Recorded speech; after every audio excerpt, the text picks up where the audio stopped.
Hey, what's up? It's Steve, aka The Sign Picker, and today I'm going to show you some really large signs that are too big to fit on my sign wall.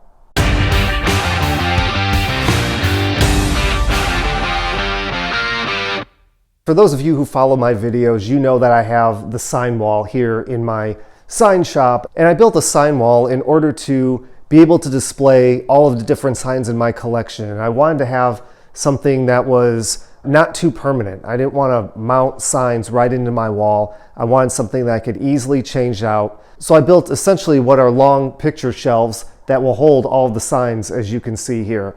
But some of my signs are too big and I can't fit them up on the wall. Namely the really large, like 36 by 36 warning signs, some of the larger interstate signs, things that are just odd shaped, will never be able to go up on the wall. So today I'm going to go through some of those big signs just because they'll never get to be displayed up on the sign wall.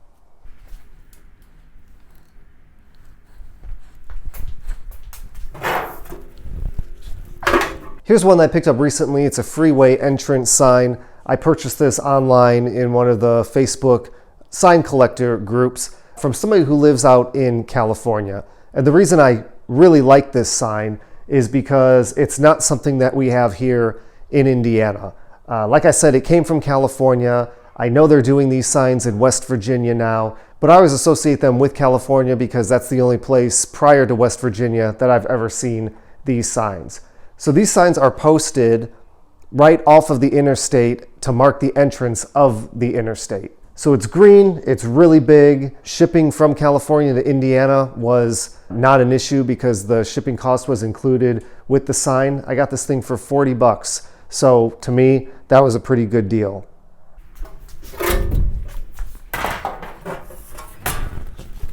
Here's a 36 by 36 Watch for School Bus warning sign from the W series of signs. It's got honeycomb reflective surface on it, which is cool. I have this thing about honeycomb reflective surfaces. I think it's because that was the first sign I ever received was on honeycomb. That was the first time I had ever seen a sign that up close with that design in the background, which makes the sign illuminate at night.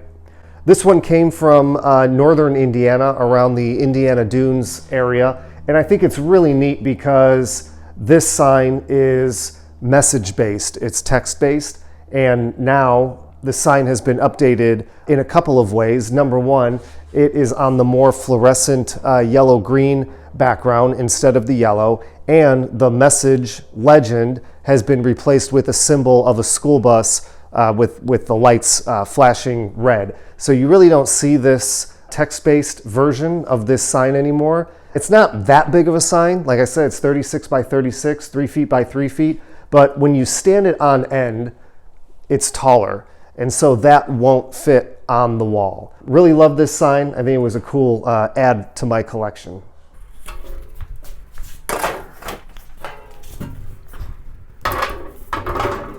Okay, here's another school-related sign. This one is pretty common. It's one that's still being used, although this is all made in one sheet. A lot of municipalities will have this one separate sign, this another separate sign, and then that another separate sign. I have about 4 of these versions of this sign. This one has the old reflective surface, which is the glass bead. The reflective sheeting on this sign was manufactured by 3M. There's a 3M logo here, 3M logo here. There's not one down at the bottom. I would date this sign to be somewhere in the 70s. Here, most of the reflective surface around the speed limit 20 is gone. You can see there's a color variation between the bottom and here. That's because this still has its reflective surface intact, and here the reflective surface has pretty much gone away. You know, nothing real unique about this sign, but what's really great is that something like this, if I were to purchase it online, would cost just a lot of money to ship. So I was able to find it locally, and here it is.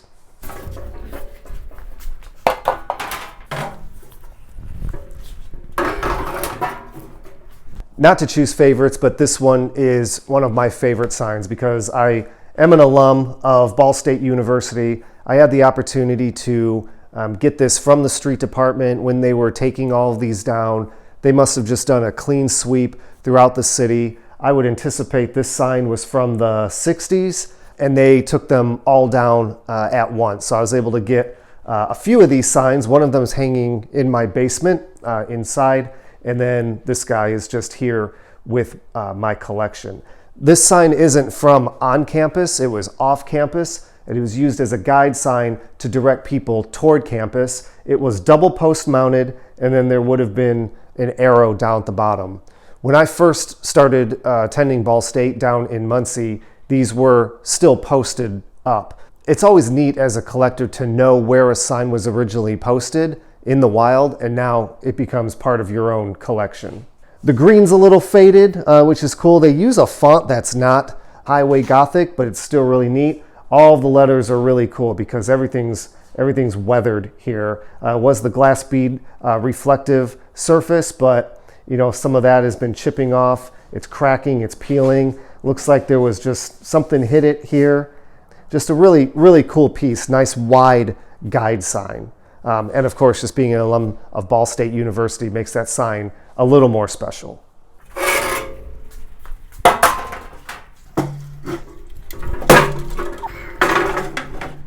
Here is a classic interstate sign with button copy. Back when this road was a country road. This sign comes from Northwest Indiana. It was originally posted on Interstate 65 in Lake County, and it was replaced during reconstruction of that stretch of road in the Maryville Crown Point area. And I don't actually remember which road this became. In other words, I don't remember what the street name is now, but the street name now is an actual name of a road. It's not just a county road. But you can see this has the plastic buttons. I would date this sign somewhere in the mid-60s. Only a few of the buttons are gone. There's a few of them that are damaged here, but it's really cool. It's a really heavy sign. It's got some cracking all through here from the weather. And this sign wasn't an overhead sign. It was originally posted on the side of the road, but it's still made with that heavy gauge steel. It's a super heavy sign, and it's really neat to see how these borders and these letters and these corners are all separate pieces that are riveted into the background. It's neat to see these signs up close. These button copy signs are getting harder and harder to find in the wild. They're largely being replaced by signs that have a more modern reflective surface on them, and so therefore the buttons, the individual reflector buttons, are no longer needed. In Indiana, we're fortunate that there are still button copy signs throughout our interstates and throughout our U.S. highways. Many states have completely replaced the button copy signs on their streets. So when I got this sign, probably in the late 90s, it was something that I was really happy to have found and been able to add to the collection.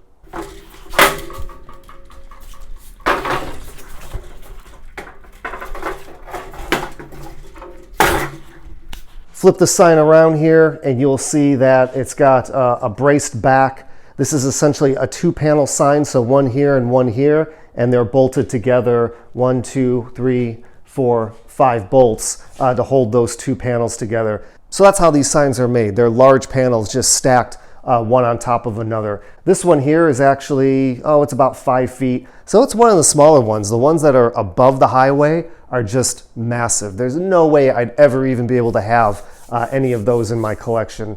This one is more manageable. Looks like it got dented here a little bit. This was probably around where the post was. There would have been a post here and a post here.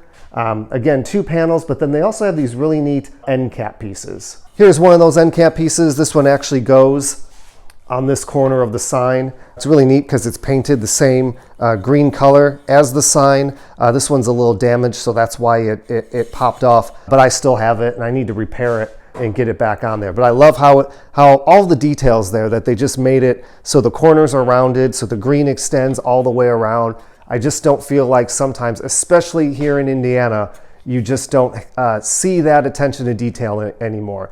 In fact, if you've seen some of my Instagram posts about Indiana interstate signage, you'll know that I'm not a fan, and I'm always calling them out on what a shoddy job that they do, especially with the type and the way the type lines up. They just don't do a really good job.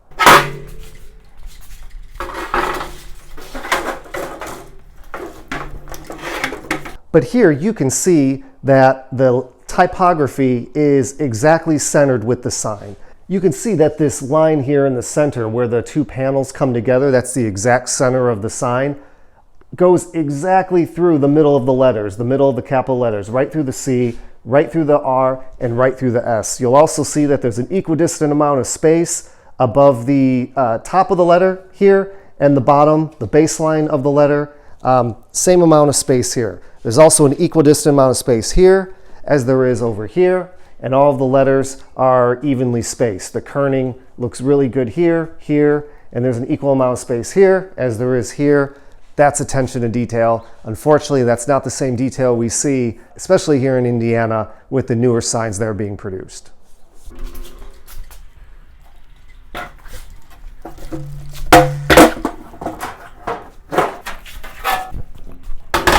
Here's an overhead lane control sign for a lane that goes straight. It's got honeycomb reflective surface on it. This one also came out of the city of Muncie. What's really neat about this is it has the remnants of its mount. So it's got the top bracket with the guy wire that it was attached to, and then also on the bottom, in the back, it has a steel bar, also has one on the top. You can almost see on this sign how it is curved, and that's just because they've been hanging up there for so long. They endure a lot of wind and a lot of weather. Nothing too special about this sign, other than I like overhead lane control signs. I think they're neat. But this is something, because of the bracket, because of the steel bars in the back, I wouldn't be able to get it up on the wall very easy. So usually this guy stays tucked away in the shelves in the collection, so wanted to pull them out and share them.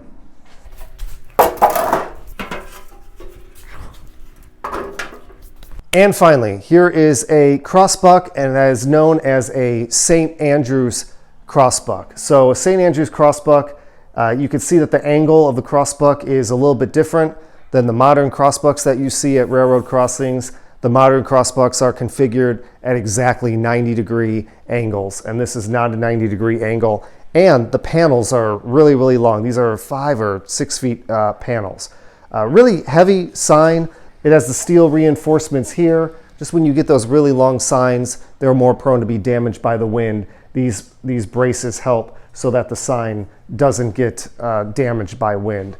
This guy has some issues here. He's been shot a few times, right through the C, the R, the O, here on the I. It's got the glass bead reflective surface. Most of it's pretty much intact. It's a double-sided sign, so that's really neat. I remember growing up, I would see a few of these out in the wild. There was one in Griffith, Indiana. There was one in Crown Point, Indiana. And I realized at a very young age that there's something about this sign that's different than all the other ones that I see. So I was able to pick this up in Porter County, Indiana, at a flea market that they were having there. So I'm assuming this sign came from the northern Indiana area somewhere. So was really happy to pick it up, was really happy to find one. Don't see many of these in the wild anymore. I've probably seen, I'd say, 5 or 6 of them in my entire life still posted up in the wild. So I was really excited to get this guy. I'm not a huge railroad fan collector. There's some other collectors out there that are truly railroad fanatics, and I love railroad signs, but there's a whole sect of sign collectors that just collect railroad type stuff. Was really happy to find one of these. They are still common out there if you're looking to purchase one. Just really glad to be able to add one to my collection. Okay, there you go. Those are some really big signs in my collection that I'll never be able to get up on the sign wall. We just went through a handful today. I'll do another video at some point that has some larger signs that I didn't feature today. In the meantime, if you want to keep up with my collection, what I'm getting, what I'm seeing out there, make sure you follow me over on Instagram, Sign Picker, or you can follow me on Facebook, Sign Picker as well. And I'll see you in the next video.